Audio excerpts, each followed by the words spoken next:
அதிமுக வந்து ஒன்றிணையும், அமித்ஷா தலைமையில ஒன்றிணையும் சொல்லி இப்ப பேசியிருக்கீங்க. இல்ல ஒன்றிணைன்னு சொல்லல. அம்மாவின் நான் கரெக்டா சொன்னேன். அம்மாவின் தொண்டர்கள் அனைவரும் ஒரே குடையின் கீழ் இன்றைக்கு தேசிய ஜனநாயக கூட்டணியில வந்திருக்கோம் தான் சொல்லியிருக்கேன். தவிர எல்லாம் ஒன்றிணைங்கிற வார்த்தையை சொல்லல. ஒரே கூட்டணியில் தேசிய ஜனநாயக கூட்டணியில் இன்றைக்கு வெளியில் சென்ற அதிமுக வந்திருக்குன்னு தான் சொன்னேன். நீங்களா வார்த்தைகளை உங்க இஷ்டத்துக்கு போட்டுக்காதீங்க. இது அம்மா மக்கள் முன்னேற்ற கழகம் பாராளுமன்ற தேர்தலில் பாரத பிரதமர் மோடி அவர்களுக்கு ஆதரவாக மீண்டும் அவர் 3வது முறையாக பிரதமராக வேண்டும் என்பதற்காக அம்மா மக்கள் முன்னேற்ற கழகம் தேசிய ஜனநாயக கூட்டணியில் இணைந்தது.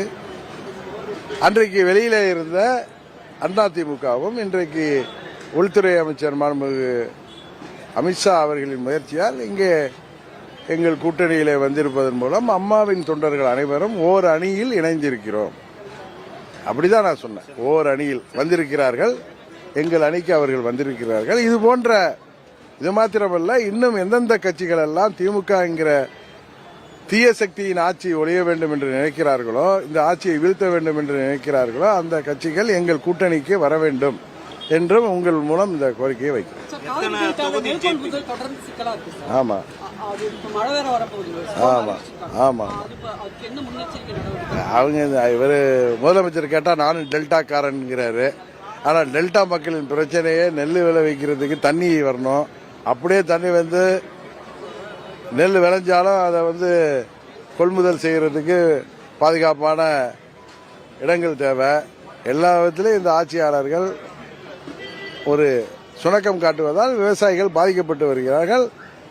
இந்த ஆட்சியில் இதுக்கு இன்னும் தீர்வு கிடைக்க போவதில்லை. 26 மே மாதத்திற்கு பிறகு எங்கள் கூட்டணி ஆட்சி வந்த பிறகு விவசாயிகள் மகிழ்ச்சியாக இருக்கின்ற அனைத்து நடவடிக்கைகளையும் உறுதியாக நாங்கள் எடுப்போம்.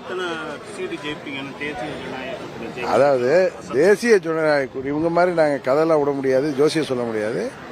தீய சக்தி என்று புரட்சித் தலைவரால் அடையாளம் காட்டப்பட்ட திமுகவின் மக்கள் விரோத ஆட்சியை, மக்கள் விரும்பாத ஆட்சியை முடிவுக்கு கொண்டு வந்து எங்கள் கூட்டணி உறுதியாக பெரும்பான்மையுடன் வெற்றி பெற்று உறுதியாக ஆட்சி அமைக்கும்.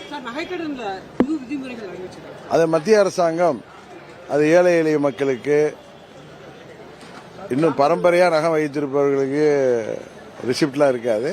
அதனால அது ரிசர்வ் பேங்க் ரூல்ஸை மறுபரிசீலனை செய்து பழைய நிலைமையை தொடர வேண்டும் என்று எல்லோரும் கோரிக்கை வைத்திருக்கிறோம்.